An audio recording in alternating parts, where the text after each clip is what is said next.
Веносиме во Делчево и зборуваме со господинот Валери Спасевски, кој што е новинар и ни открива што вели историјата за градот Делчево и што е карактеристично за овој град. А ова утро сум во градот Делчево, да слушнеме малку повеќе од мојот денешен соговорник Валери Спасевски, што е интересно за градот, што е убаво да се посети, како било порано во Делчево, како е сега. Колега Валери, добро утро, вие сте медиумски работник. Добро утро. Добро дојдовте во Делчево. Така, да слушнеме малку повеќе за градот Делчево. Некоја историја, доколку знаете, да споделите со нас, што е интересно за гледачите кои што ќе дојдат. Многу е значајно да кажеме дека Делчево е место кое се наоѓа во котлината Пијанец, кој пак се протега помеѓу Малешевските и Осоговските планини. Така. Градот порано го имал името Царево село, во уште поминатото Василево и Султанија. Се тоа биле асоцијации на сличното име. Во 1950 година го добива градот Делчево, кој е расплостван на реката Брегалница. Порано градот бил од оваа страна, повеќе населени куќи имало. Со тек на времето се проширува и прераснува во едно така модерно градче кое би рекле дека е тука центар на околните 4 града, Македонска Каменица, Берово, Пехчево. Така. Она што е интересно, па сега сме во период кога има снег, како што сами гледате, имаме тука една прекрасна планинска убавица Голак, која што е посетена за време на викендите особено. Така. Луѓето овде резервираат вили кои се изнемуваат и ја посетуваат планината, веќе и таму почнаа некои вили да се градат.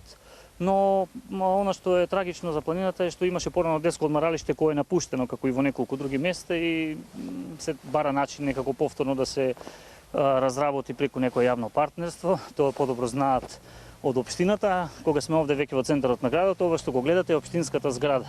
Така. Тука е сместена локалната администрација, се вика ова спомен домасном, Така. културната установа, библиотеката во Делчево и од овде ги извршуваат своите задачи. Значи, Делчево. Делчево е познато по Гоце Делчев.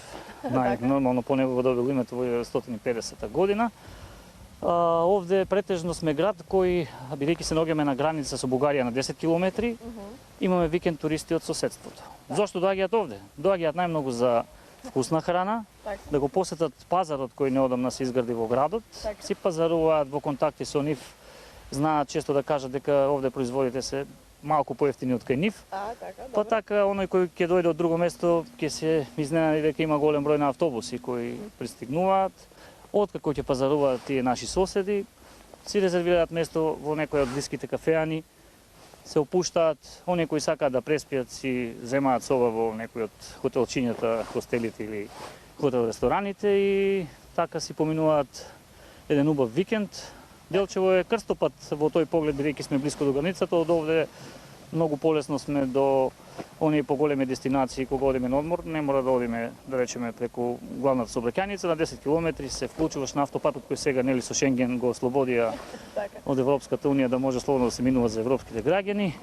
Кога веќе споменавте храната, Валери, специјалитетите, што е она што е највкусно во Делчево, што би им препорачале на гледачите, на нас кои што сме сега тука да вкусиме во Делчево и што успева во Делчево кога храната во прочем? Па ќе почнеме од овошните култури. Пијанец, рековме дека се вика местото и тука е најзастапена овошната култура слива.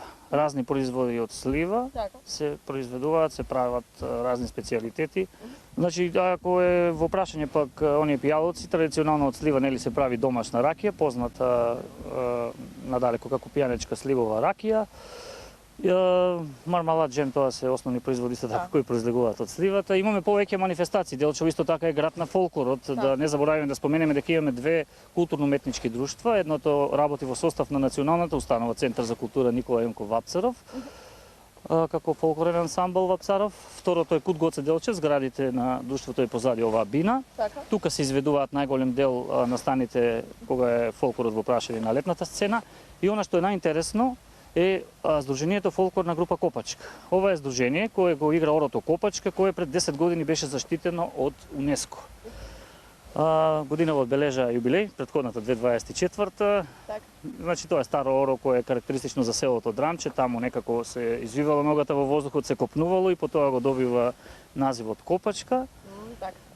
Сега може да се префрлиме на некои традиционални настани. Сега сме во моментот кога снимаме емисијата, време на познатиот делчевски карневал Звегорска Сурова вечерва, конкретно во градот Делчево, најмалите одат по куките на семејствата.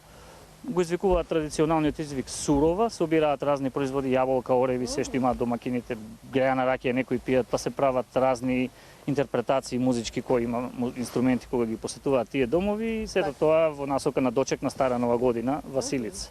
Она што интересното е што на Василица пак во село Звегор има карневал кој се вика Звегорска сурова и е уште од давнина познат за тоа село.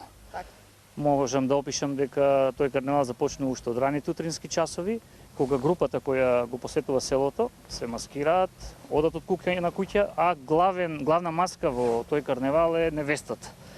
Таа никако не смее да се открие, бидејќи ако некој ја открие, случајните минувачи возачи, бидејќи таму води патот кон Бугарија, ако ја открие, тогаш завршува суровата и затоа има задолжени други маски кои ја бранат да не ја откријат, тоа се белаците, има и повеќе други маски.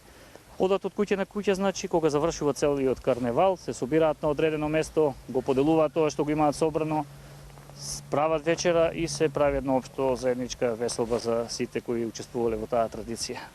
Валери, морам да признам дека жителите на Делчево се многу гостопримливи луѓе, многу љубезни, многу пријатни. Дали имате некои адети традиции кога доаѓаат на гости? Дали се послужува со сладко, со кафе, останало ли нешто од минатото кое што го практикуваат жителите на Делчево? Епа, кога сме на таа тема ќе ви кажам еден адет кој го практикува и моето семејство за време на празникот Водици, кога се фрла крстот во водите на река Прегалница. Оние кои некогаш фатиле по братимство, одат кај едните нагости, тогаш се прави некоја вечера, тоа што го рековте, се послужуваат некои работи, додека пак другите им возвраќаат околу Великден. Тоа е таа некоја традиција која се уште знам дека се практикува во одредени семејства. Еве лично и кај моето семејство, овие водици се очекува да дојдат повторно гости за овој празник.